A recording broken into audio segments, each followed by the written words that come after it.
আসসালামু আলাইকুম ওয়া রাহমাতুল্লাহ। প্রথমে একটি কথা মনে রাখতে হবে, রিজিকের মালিক মানুষ নয়, রিজিকের মালিক আল্লাহ। আজকের আলোচ্য বিষয়, এমন কয়েকটি ইবাদত আছে, এমন কয়েকটি দোয়া রয়েছে, এমন কয়েকটি নিয়ম কারণ রয়েছে যেগুলো যদি আপনারা মানেন এবং ইসলাম সম্পর্কিত যদি ইবাদতগুলো করেন, তাহলে আল্লাহ আপনাদের সংসারে বরকত দিতে পারে। তো চলেন আজকের আলোচনা শুরু করা যাক। আল্লাহ তাআলা বলেন, তিনি পৃথিবীর প্রতিটি জীবের রিজিকের দায়িত্ব নিয়েছেন, আবার তিনি মানুষের পরীক্ষা করেন, কখনো দান সম্পদ দিয়ে, কখনো অভাব দিয়ে। তাই অভাব মানে আল্লাহ অপছন্দ করেন এমন নয়, বরং কখনো এটি বান্দার জন্য পরীক্ষা, কখনো গুনাহের সতর্কতা, আবার কখনো মর্যাদা বৃদ্ধির মাধ্যমে। প্রিয় ভাই, আজ আমরা জানব, যদি সংসারে অভাব থাকে আল্লাহ কি কি আমল করলে আল্লাহ তাআলা রিজিকে বরকত দান করেন। প্রথম আমল হলো তওবা ও আস্তাগফিরুল্লাহ। আমরা সবাই গুনাহ করি। গুনাহ মানুষের রিজিক সংকুচিত হওয়ার একটি কারণ, গুনাহ মানুষের রিজিককে কমিয়ে দেওয়ার একটি আলামত হতে পারে। তাই বেশি বেশি ইস্তেগফার করতে হবে। দিনে অন্তত 100 বার বলুন, আস্তাগফিরুল্লাহ আস্তাগফিরুল্লাহ ওয়া আতুবু ইলাইহি, আস্তাগফিরুল্লাহ ওয়া আতুবু ইলাইহি। এটি দিনে অন্তত 100 বার বলুন। এর অর্থ, আমি আল্লাহর কাছে ক্ষমা চাই এবং তার দিকেই ফিরে আসি। যে ব্যক্তি নিয়মিত ইস্তেগফার করে, আল্লাহ তার দুশ্চিন্তা দূর করে দেন, সংকট থেকে মুক্তি দেন এবং এমন জায়গা থেকে রিজিক দান করেন যা সে কল্পনাও করেনি। দ্বিতীয় আমল, 5 ওয়াক্ত সালাত ঠিক মতো আদায় করা। আজ অনেকেই রিজিকের জন্য দৌড়াতে গিয়ে নামাজ ছেড়ে দেন, অথচ নামাজেই বরকত, নামাজই চাবিকাঠি।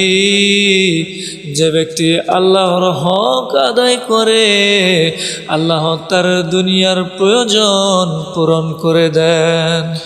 ফজরের নামাজের পর কিছু সময় আল্লাহর জিকির করুন।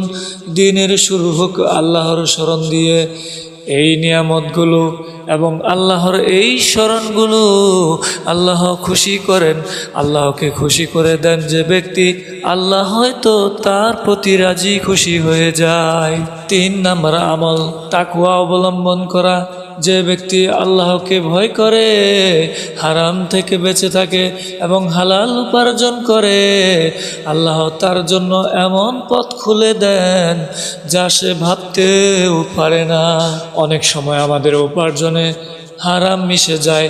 ঘুষ, প্রতারণা, সুদ, মিথ্যা, ওজনে কম দেওয়া, এগুলো বরকত নষ্ট করে দেয়। তাই হালাল রুজির প্রতি গুরুত্ব দিতে হবে।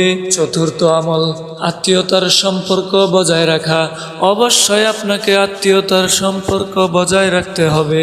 মা বাবার দোয়া, ভাই, মা বাবার দোয়া। মা বাবা এমন একটি সম্পদ যে বরদোয়া করলে আপনি ধ্বংস হয়ে যাবেন। যে মা বাবা দোয়া করলে আপনি ছোট থেকে বড় হতে পারবেন। আত্মীয়দের সঙ্গে সম্পর্ক, এইসব রিজিক বৃদ্ধির অন্যতম কারণ। যারা আত্মীয়তার সম্পর্ক ছিন্ন করে, তারা নিজেরাই বরকত থেকে বঞ্চিত হয়। অর্থাৎ আপনি যদি আত্মীয়তার সম্পর্ক বজায় না রাখেন, আপনি যদি আত্মীয়তার সম্পর্ক ঠিক না রাখেন, আল্লাহ আপনার রিজিকে কখনোই বরকত দিবেন না। তাই অবশ্যই এখন থেকে মা বাবা, ভাই বোন, আত্মীয় স্বজন যারা রয়েছে, তাদের অবশ্যই খোঁজখবর রাখুন, তাদের সাথে আত্মীয়তা বজায় রাখুন। আপনার সংসারে যদি অভাব থাকে, কি কি আমল করলে আল্লাহ রিজিকে বরকত দান করেন? প্রিয় ভাই ও বোনেরা, আমরা আলোচনা করছিলাম সংসারে অভাব থাকলে কি কি আমল করবে, কি কি আমল করলে আল্লাহ তাআলা বরকত দান করেন। এর মধ্যে শ্রেষ্ঠতম আমল, রিজিক বাড়ানোর শ্রেষ্ঠতম আমল, রিজিক বাড়ানোর শ্রেষ্ঠতম আমল হলো বেশি বেশি সদকা করা। অনেক মানুষ মনে করেন আমার তো টাকা নেই, আমি আর সদকা করব কিভাবে? কিন্তু ইসলামের শিক্ষা হলো অল্প হলেও আল্লাহর পথে দান করুন।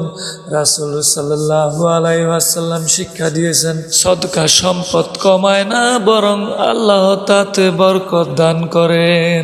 একজন ক্ষুধার্তকে খাবার দিন, একজন এতিমকে সাহায্য করুন, একটি মসজিদের সামান্য সহযোগিতা করুন, এমনকি হাসি মুখে কথা বলাও এটাও তো একটা সদকা।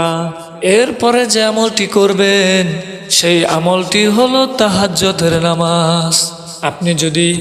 আপনি যদি অভাব দূর করতে চান, তাহলে শেষ যে আমলটি করতে হবে অবশ্যই আপনাকে হালাল উপার্জনের প্রতি গুরুত্ব দিতে হবে।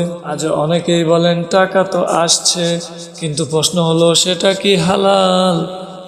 ঘুষ, সুদ, প্রতারণা, মিথ্যা, ওজনে কম দেওয়া, এসব থেকে উপার্জিত অর্থে বরকত থাকে না। তাই এখন থেকে হালালভাবে উপার্জন করুন। যদি আপনি হালালভাবে উপার্জন করেন, তাহলে সেই উপার্জন যদি অল্পও হয়, সেই উপার্জনেই তো বরকত হতে পারে। দেখবেন অনেকেই কোটি টাকা কামায়, অনেকে লাখ টাকা কামায়, কিন্তু সেখান থেকে আল্লাহ বরকত কেড়ে নেয়। তো চলুন দেখি কিভাবে কেড়ে নেয়। অনেকের খাবারের টেবিলে লাখ লাখ খাবার থাকে, হাজার হাজার আইটেম থাকে। এই আইটেমগুলোর মধ্যে ডাক্তার নিষিদ্ধ করে দেয় যে আপনি এইগুলা খাইতে পারবেন না, মানে বেশিরভাগ ভালো ভালো খাবারই তার জন্য নিষিদ্ধ। তাহলে কি সে খেতে পারলো? অথচ একটি গরিব মানুষ খাওয়ার মধ্যে কোনো নিষিদ্ধ থাকে না, কারণ তার মধ্যে কোনো ভেজাল নেই, তিনি কিন্তু হালাল উপার্জনে খাচ্ছেন। তাই এখন থেকেই হালালভাবে বাঁচুন, হালালকে আঁকড়ে ধরুন। হালাল উপার্জন করলেই তো এহকাল পরকাল দুটোই শান্তিপূর্ণ হবে। আজকের আলোচনার বিষয় এই পর্যন্তই। সবাইকে আসসালামু আলাইকুম ওয়া রাহমাতুল্লাহি ওয়া বারাকাতুহু।